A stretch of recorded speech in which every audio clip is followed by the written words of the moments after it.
Hey everyone, I'm Chris, finally back with a book review. This is The Stone Sky, third book in the Broken Earth trilogy by N.K. Jemisin. If you remember, a while back I book reviewed the second book of this trilogy, but not the first one. Although I did read the first one, I just didn't make a... Anyway. In this book, we're going to dial back on the earthbending and focus more on that magic.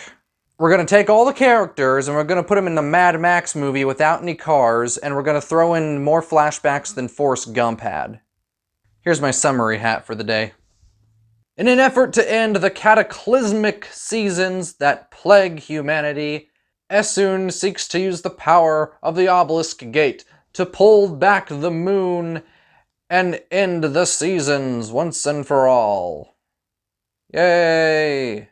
She also must find her daughter, but first, Essun has to go help people who don't have a home anymore find a new place to live.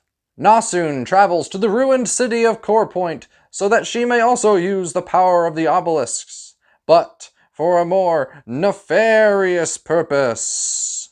Will Essun be strong enough to save her daughter and the world? Or will Nassun's anger destroy it all?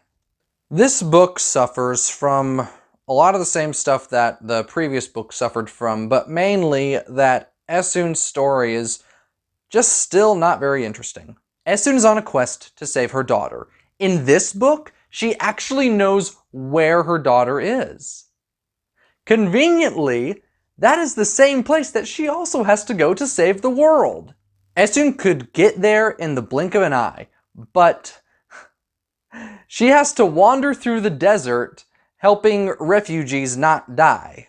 Okay, I understand that she was kind of the one who destroyed their home, which is why they're having to cross a desert, but still, there's no reason she could just pop over there, save the world, and come right back. All she would have to do is just walk up to the leader of those refugees, her friend, and be like, hey, I'm gonna go to the other side of the planet to save my daughter and the world. Be back in about an hour. Okay, bye. It would be that easy. She does not do this, though. But this book has two new issues that really stick in my mind. Remember how in the previous book, the point of view would bounce back and forth between Essun and Nassun, and I wasn't really interested in what Essun was doing because she wasn't really doing anything? That's the same case in here. Nassun, fun to read about. Essun, not so much. But also, we have a third character that comes in now. Not only am I completely uninterested in what they're doing, this third point of view is a flashback to 4,000 years before this main story is actually happening. So, it's completely irrelevant to the plot. I could have just skipped all these chapters and not missed a thing because while I suppose it's a bit informative on the world's history and I guess one of the characters' backstories, it does nothing to further the plot. Nothing here advances the narrative. It don't matter. None of this matters. The other thing, not so much of a big deal, but I just thought it was kind of funny how after Essun finally decides to become an active member in the story, all her friends want to come with her. And that's nice, you know, we all want to be supportive and save the world together and la-di-da-di-da, but they don't really do anything.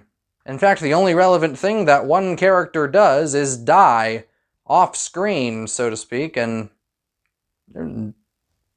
okay. It don't matter. Now, this isn't an awful book, so I will say something good about it, and that is that the climax of the story was pretty good.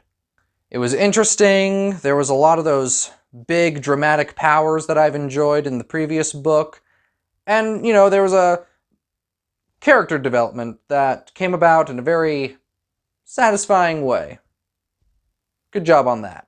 The only way I'd really recommend this book is if you've already read the first two and you got a kick out of them and then you're like, yeah, you know, I'd kind of like to know what happens at the end.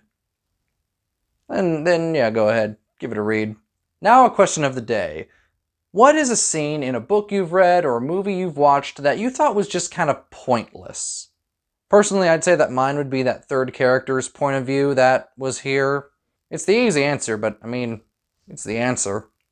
So there's our book review. Hope you got a kick out of it. Please like, subscribe, ring the bell, and don't forget to leave your answer to the question of the day down below.